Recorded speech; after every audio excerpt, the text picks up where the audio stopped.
트럼프 취임 이후에 어떤 섹터가 좀 어려워질 수 있을 것 같고 어떤 섹터가 강세를 보일 것인지 거기에 대한 근거와 저의 생각, 인사이트를 우리 구독자 여러분들과 공유해보는 영상 준비해봤고요.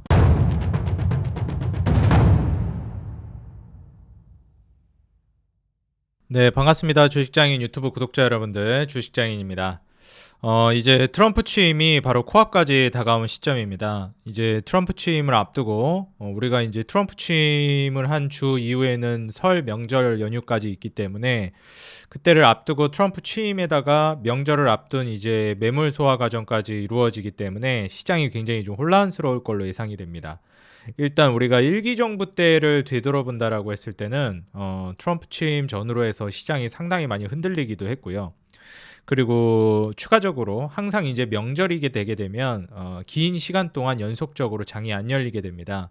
장이 안 열릴 동안 무슨 일이 벌어질지 모르고 그리고 그 긴 시간 동안 즉각적으로 매수 매도를 하는 대응을 할 수 없기 때문에 단기 매매를 하는 뭐 트레이더들이나 단타 매매, 뭐 스윙 매매 정도를 하는 투자자들이 상당수 물량을 좀 덜어내거나 보유하고 있던 주식들을 매도하는 경향이 있습니다.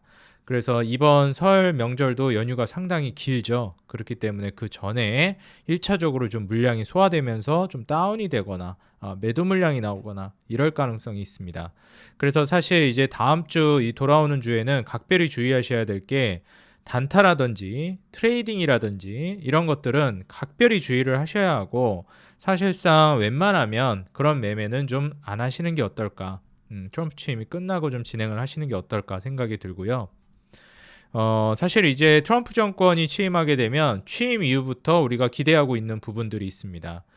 예상하고 있는 그런 부분들에 있어서 효과를 볼 수 있을 만한 주식들을 조금씩 담아나가는 전략이 저는 좋다라고 보고 있고요. 그리고 이런 이 연휴 전에 테마성이 한번 불어오면서 움직이고 그 다음에 트럼프 취임, 그 다음에 연휴가 끝나고 나서 시장에서 주류로 올라서는 새로운 섹터가 나올 가능성이 있습니다. 그 섹터가 당분간 시장을 장악하면서 움직일 가능성이 높으니 그쪽을 이제 좀 주목해 보시는 게 굉장히 저는 중요하다라고 보여져요. 근데 이 주류가 될 가능성이 높고 설사 주류가 되지 않는다 하더라도 충분히 이제 주가 슈팅을 보여줄 수 있을 만한 섹터, 트럼프 정권 2기 정부에서 수혜를 받을 수 있을 만한 섹터를 몇 가지 좀 말씀드리고 제가 좋게 보고 있는 종목을 좀 설명드리도록 하겠습니다. 일단 기본적으로 트럼프 정권에서 지금 가장 강력하게 내세우고 있는 것은 이 중국 견제라고 저는 생각합니다. 그렇기 때문에 이 제약바이오에 있어서도 그렇고 반도체에 있어서도 그렇고 뭐 각종 다른 산업들에서도 중국을 견제하기 위한 산업 규제안들이 계속 나올 가능성이 높아요.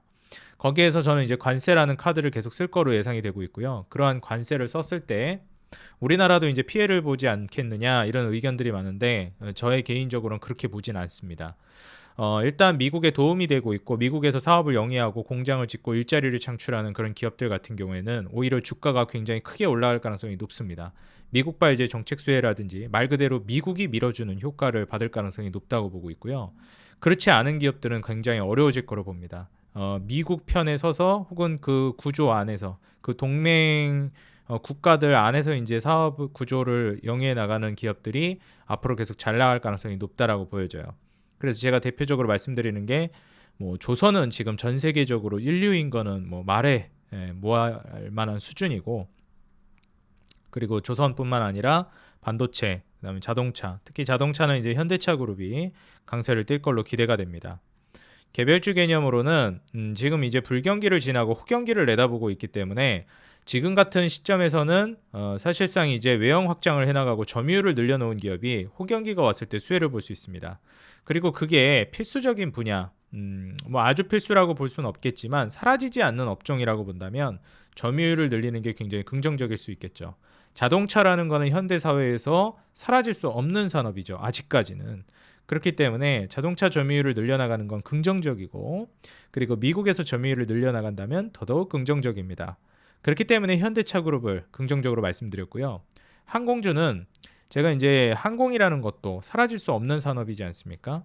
화물, 뭐 항공 운임 이런 쪽에서도 마찬가지지만 지금 현재 대한항공이 아시아나를 인수합병이 완료되면서 사실 우리나라에선 원앤온리 그리고 탑이 돼버린 대형 항공사라고 볼 수 있겠습니다. 뭐 저가 항공사들도 있겠지만 대형 항공사로서는 거의 이제 상징적인 기업이 돼버렸다라고 볼 수 있을 것 같아요. 최근에 뭐 아시아나랑 대한항공이랑 이제 합병하면서 광고도 TV에서 그 합병해가지고 새로운 마음가짐으로 두 기업이 합쳐서 뭐 조화롭게 나아간다 이런 광고들도 나오더라고요. 그래서 저는 이제 이 항공주가 미국부터 지금 굉장히 강세를 띠고 있습니다. 우리나라가 이제 미국 증시를 따라가진 못해도 미국 섹터 흐름은 따라갑니다. 왜냐하면 미국 그 섹터들이 그리고 시황이 전 세계의 산업 흐름을 주도하기 때문에 따라갈 가능성이 높아요. 그래서 대한항공은 지금 미국 항공기업들 그리고 항공사들 실적이 좋아지면서 상당히 개선될 거고 여기에서 이제 중국발 반사이익을 받을 걸로 예상됩니다. 그래서 태평양 그 구역에서는 사실상 이제 대한항공의 지위가 굉장히 올라갈 가능성이 높고요. 결국 이제 중국에 이제 가 있던 물량을 많이 뺏어올 걸로 예상이 되고 있는 시점입니다. 그렇기 때문에 대한항공은 장기적인 관점에서 봤을 때 한미 동맹에 있어서 굉장히 중요한 역할을 해줄 수 있을 만한 그리고 시너지를 낼 만한 종목이라고 보여지니 한번 좀 참고해 보시면 어떨까 생각이 듭니다. 그리고 이거는 앞서서도 제가 몇 차례 말씀을 드렸는데 에너지 패권이 이제 강력해질 것입니다. 이제 중국이나 러시아 이런 쪽을 이제 기반으로 해서 에너지 패권이 형성되고 있어요.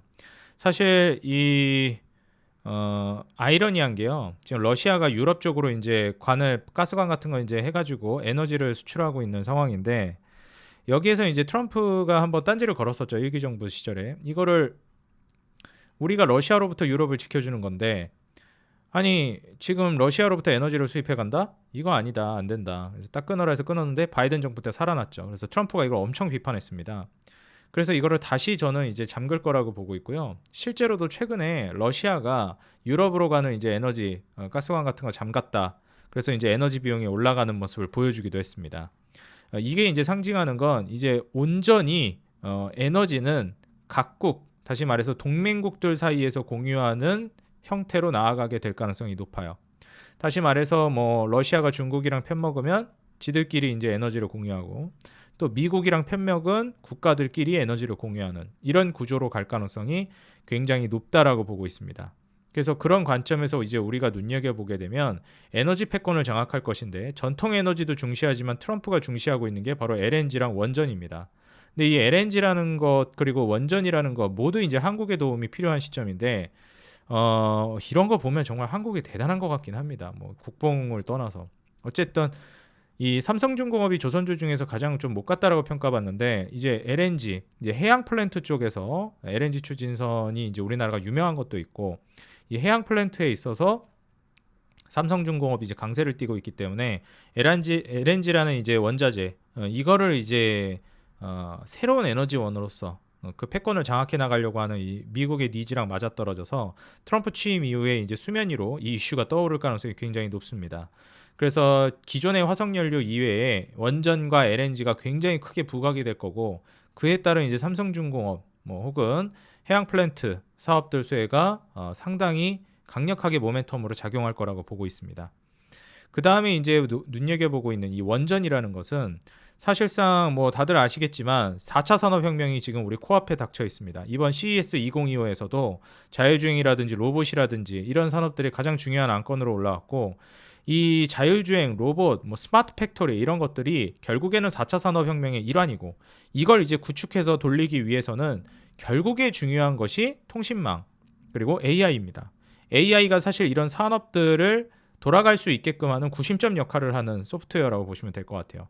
다시 말해서 AI가 이제 구축이 되면 여기에서 로봇으로도 뻗쳐나가고 그 다음에 스마트 팩토리, 뭐 자율주행 이런 쪽으로 쭉쭉쭉 뻗쳐나가는 겁니다.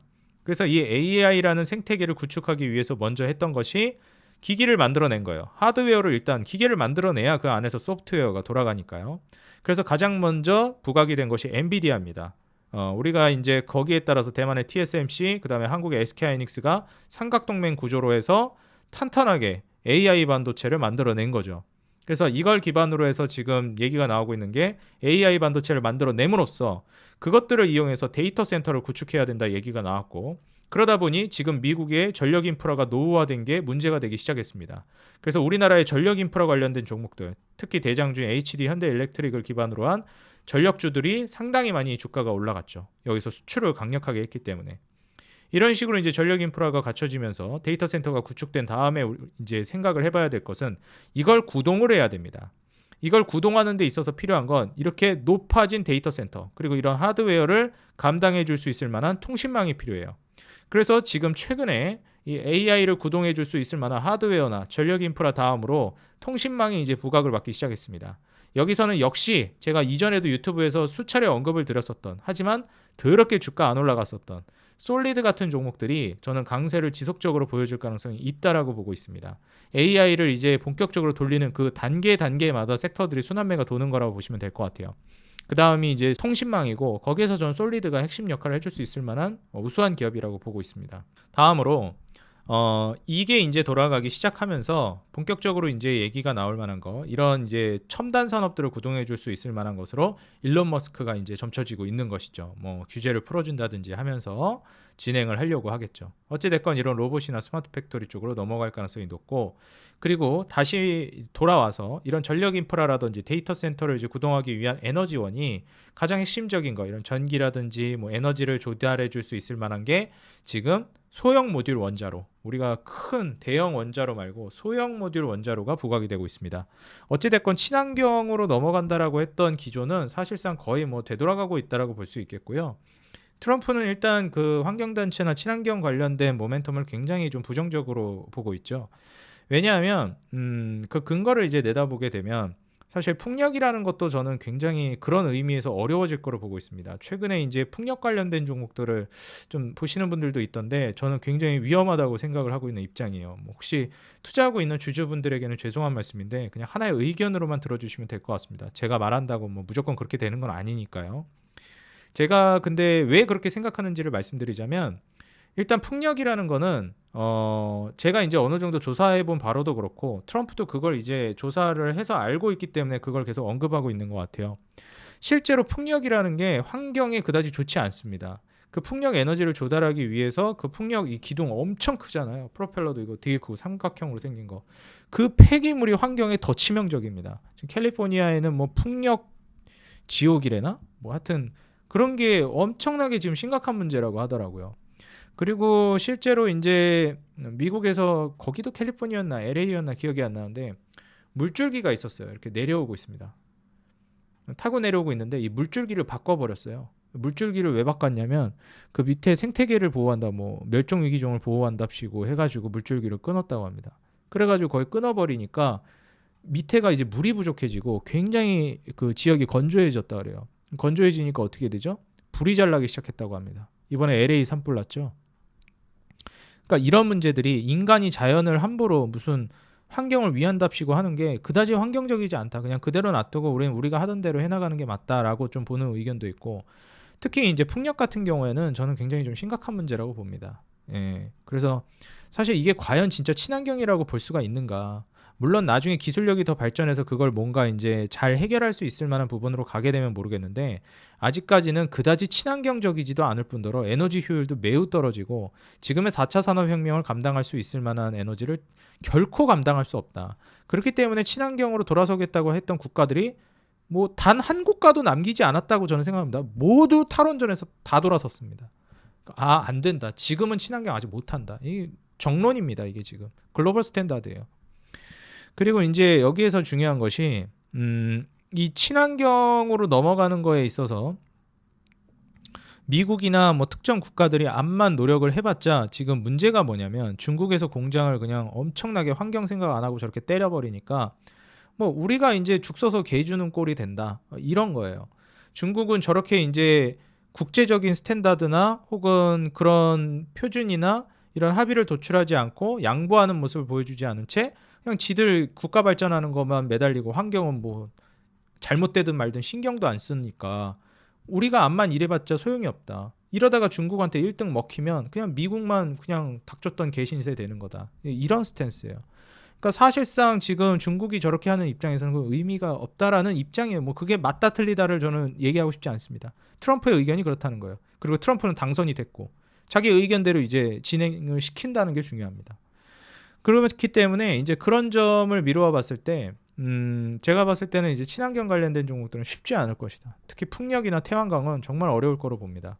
태양광 같은 경우에는 이제 중국이 패널도 그렇고 너무 많이 이제 태양광이라는 사업에 있어서도 장악을 하고 있었기 때문에 미국이 태양광을 발전시키는 거에 있어서는 뭐 굳이 그거를 뭐 방해까지는 안 한다 하더라도 쉽지는 않을 거라고 저는 내다보고 있습니다. 그래서 이런 점을 좀 참고를 해보시는 게 중요할 것 같고요. 풍력이나 태양광 쉽지 않을 것 같다. 그 다음에 이제 전기차나 이런 쪽은 지금 현재 캐즘을 벗어나기 전까지는 좀 어렵지 않을까 생각이 들어요. 왜냐면 보조금도 이제는 좀 지원을 안 하는 쪽으로 생각을 하고 있기 때문에 보조금 지원을 안 해도 경쟁력이 생기고 그로 인한 성장 모멘텀을 가져갈 수 있을 만한 수준이 되면 모르겠는데 아직은 그 단계를 벗어날 수 있을 정도의 성장이 다가왔다라고 보여지진 않아서 시간이 조금 더 필요할 것 같다라는 생각입니다. 풍력이나 태양광은 저는 사실상 이게 다시 부각이 될 수 있을까 생각할 정도로 정말 좀 쉽지 않을 거라고 생각은 하는데요. 배터리나 전기차는 시간이 좀 지나면은 충분히 회복은 할 수 있을 거라고 보여져요. 근데 그게 얼마나 걸릴지가 이제 미지수라 좀 어려울 것 같습니다. 그 다음에 역시나 이제 트럼프가 취임하게 되면 인프라 관련된 종목들이 굉장히 크게 부각을 받을 거로 생각이 됩니다. 일단 기본적으로 전 세계적으로 불경기고 미국을 향해서 불경기가 파고 들어오고 있는 시점에서 미국은 그걸 알고 있기 때문에 기준금리를 선제적으로 인하했습니다. 미증시가 사실 전 세계적으로 가장 강력한 상승을 보여줬고 뭐 우리나라만 미국만큼 못 간다 이렇게 불평할 수 있는데 사실 모든 나라가 미국만큼 못 갔습니다. 다 빌빌 기고 있었던 건 사실이에요. 물론 우리나라가 더 심한 것도 있었지만 그래서 미국으로 돈이 전 세계의 돈이 미국으로 빨아들여졌고요. 그 이유는 당연하게도 불경기였고 그런데도 미국은 패권국이고 달러를 쥐고 있고 그렇기 때문에 미국으로 돈이 흘러들어갔고 그런 상황 속에서 미국만 득을 본 게 맞습니다. 그리고 격차를 더 벌렸죠. 뭐 미국이 의도했든 안 했든 미국 입장에선 좋았다라고 볼 수 있겠죠. 근데 이제 중요한 것은 이런 이제 일련의 과정 안에서 그게 영원히 지속되기가 어렵다는 거예요. 그 불경기가 이제 뭐 금융적 지위가 낮은 나라들부터 해서 선진국 그다음에 미국까지 파고 들어오니까 미국이 이제 선방은 하고 있는데 이제 조만간 미국도 침체에 빠지겠구나 이렇게 생각을 하는 겁니다. 그래서 선제적으로 기준금리를 인하하기 시작했던 거예요. 사실 기준금리 인하하기 시작할 때는 그렇게 뭐 미국 경기 뭐 어렵지 않았습니다. 물가는 잡혔지만 경기도 선방하고 있었어요. 그래서 굳이 인하 안 해도 되는 입장이었습니다. 미국 입장에서는. 다른 나라를 보면 모르겠지만. 근데 조만간 미국도 그렇게 올 것 같으니까 선제적으로 좀 낮춘 거였어요.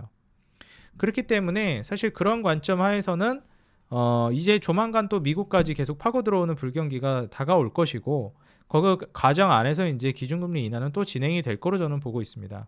최근에 물가가 좀 튈 것 같으니까 기준금리 인하를 이제 브레이크 건다라고 얘기했는데 이건 이제 언론에서 뭐 이렇다 저렇다 말이 많아서 헷갈리실 것 같은데 저의 생각을 말씀드리자면 트럼프 취임을 안 했잖아요. 관세도 스타트를 안 끊었고 그러니까 어떻게 될지 모른다는 불안감이 있는 것 같아요. 물가에 대해서도. 그래서 연준이나 이런 쪽에서도 뭐 인하 기조는 맞는데 일단 잠깐 인하하던 건 스탑하고 좀 트럼프 취임 이후에 관세나 이런 거에 있어서 물가가 어떻게 반응하는지를 좀 보고 인하를 하자. 이런 스탠스예요. 인하를 안 하겠다가 아니에요.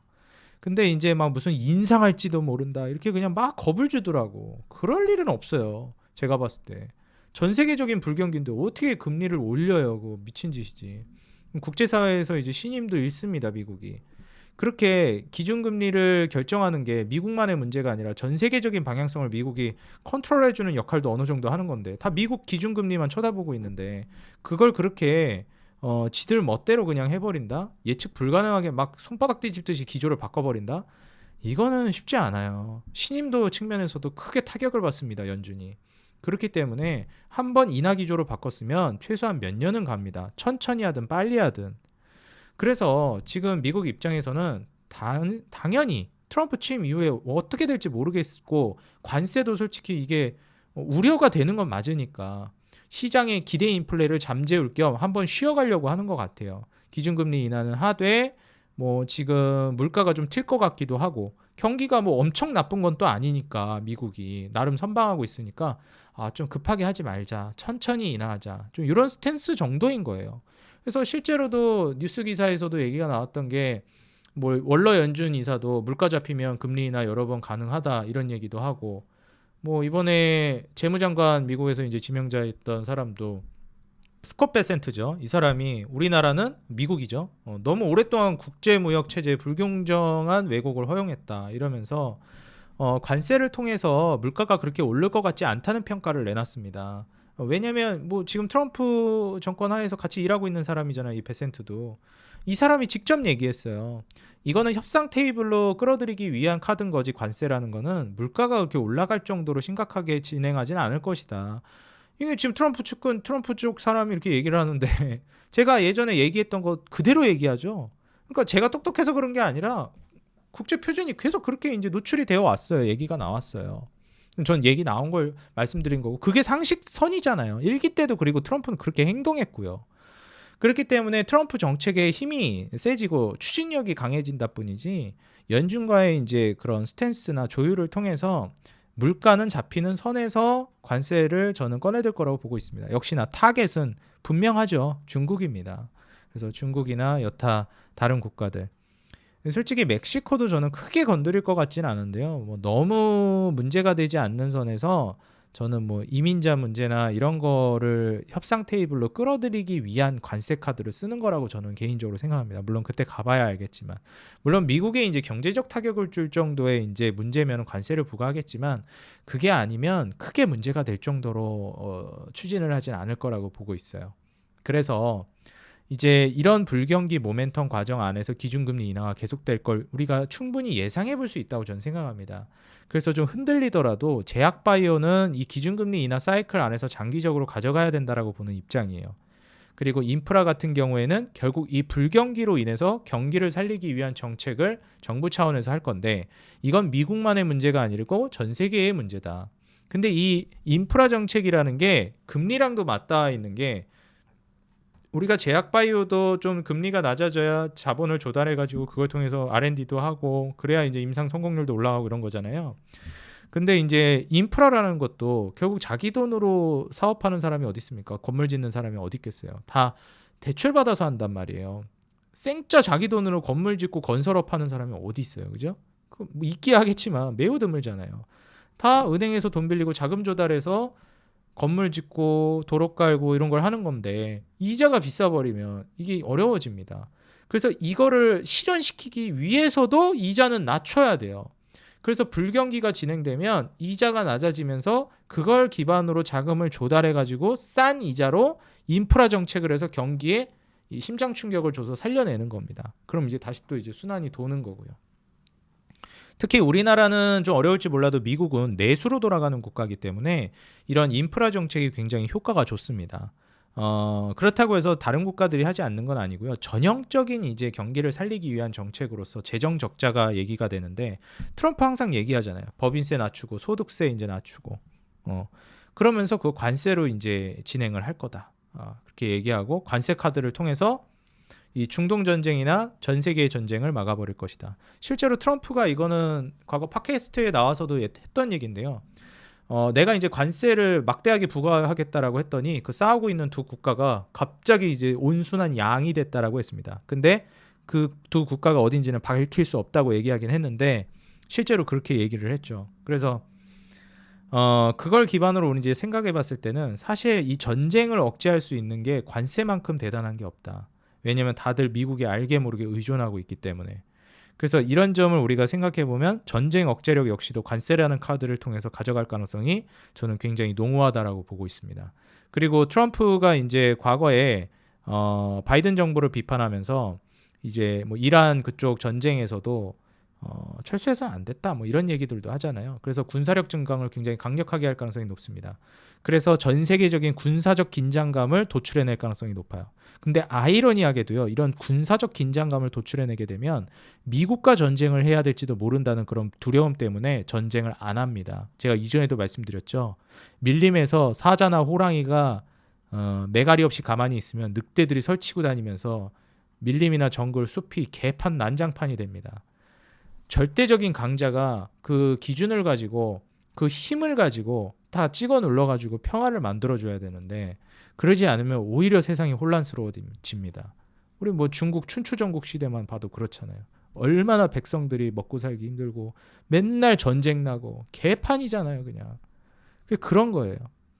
뭐 일각에서는 트럼프 저게 뭐 미국이 지들이 뭐 패권국이라고 너무 힘을 저렇게 막 지들 저거 하는 거 아니냐.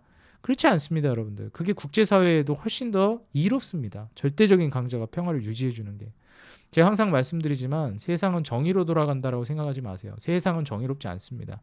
정의를 추구해야 하지만 그렇게 돌아간다라고 믿는 건 너무 순진한 생각입니다. 힘의 논리로 돌아가고 실제로 그 힘이 오히려 더 큰 평화를 불러온다고 저는 생각합니다.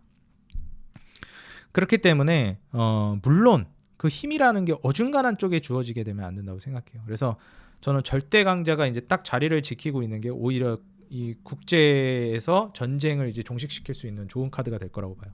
그래서 저는 개인적으로 바이든 정부 시절에 세계가 너무 혼란스러웠다고 생각합니다. 그래서 트럼프 정부 들어서면 이제 증시가 우상향하기 위한 가장 중요한 것 중에 하나가 바로 평화거든요. 평화를 불러올 거로 생각하고 있습니다. 근데 트럼프 단어가 너무 세다 보니까 거기서 긴장감을 불러오고 막 불안하게 해서 그렇지 실제로 현실적으로는 그게 더 평화로운 거예요. 그거 말하는 걸로 다 판단하지 마세요. 그래서 제가 보기에는 이제 트럼프 정권 하에서 각국 방위비 부담이 굉장히 올라갈 걸로 보여집니다. 그리고 미국 역시도 방위비에 돈을 굉장히 많이 또 쓸 걸로 예상이 되고 있어요. 그로 인한 평화로 벌어들일 수 있는 수익이 더 크다라고 판단하는 거겠죠. 그래서 저는 우리나라 역시도 이제 방산 관련된 종목들 기업들이 또 유명하기 때문에 지금도 주가가 너무 많이 올라서 부담스럽긴 하지만 방산주도 한 차례 더 올라갈 가능성이 있다라고 보고 있습니다. 그리고 앞서 말씀드렸듯이 이 기준금리가 이제 인하되면서 그걸 통해서 이제 인프라 정책이 또 활성화되는 구조. 이게 이제 전 세계적인 불경기니까요. 미국이 그거를 근데 금리를 낮춰줘야 다른 나라도 내리잖아요. 안 그러면 금리를 못 내리죠. 우리나라만 해도 못 내리잖아요. 지금 미국보다 기준금리가 낮은데 여기서 더 내려버리면 금리 격차 때문에 누가 한국에 투자하겠어요? 그럼 자본 유출 일어나죠. 그러니까 못 내려요. 그럼 금리를 못 내리니까 금리가 높은 상태가 계속 유지되고 그러면 고금리니까 자본 조달이 어려우니까 인프라 사업하기도 어렵습니다.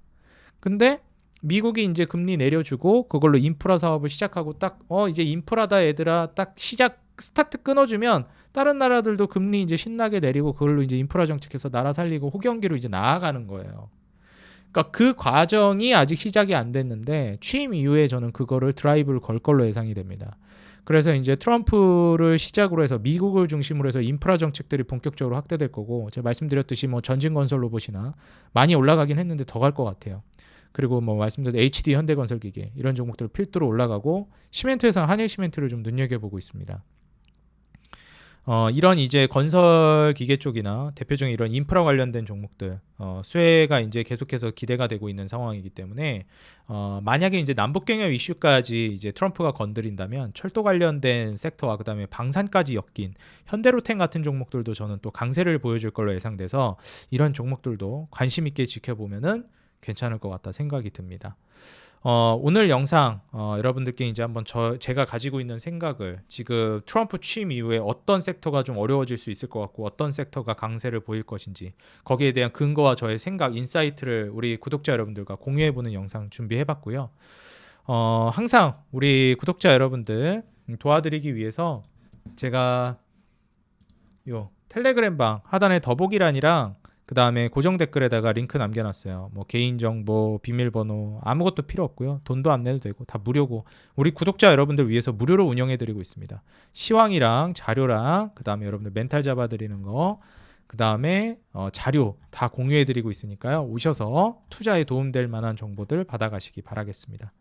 예, 편하게 들어왔다 나갔다 할 수 있으니까 들어오셔서 받아가시고 제가 또 이제 특강도 이제 진행을 할 건데 특강도 여기서 이제 참여하신 분들에게만 진행할 거라 오셔서 도움 받아가시기 바라겠습니다. 최근에 우리 구독자 여러분들이 너무 많은 사랑을 보내주셔서요. 채널이 정말 빠르게 성장했습니다. 아직 구독 안 눌러주신 분들은요. 구독과 알람 버튼, 좋아요 눌러주시고요. 여러분들 응원 댓글 짧게나마 한 줄 달아주시는 거 너무 큰 힘이 되고 있습니다. 시간 조금만 내셔서 응원 댓글 달아주시면 진심으로 감사하겠습니다. 여러분들께 무료로 영상 정보 제공해드리는데 큰 힘이 되고 있습니다. 항상 우리 개인 투자자 여러분들의 수익 하나만을 위해 여러분들이 돈을 벌어야 제가 돈을 번다는 모토로 정진해 나가도록 하겠습니다. 지금까지 주식장인이었습니다. 감사합니다. 행복한 하루 되세요.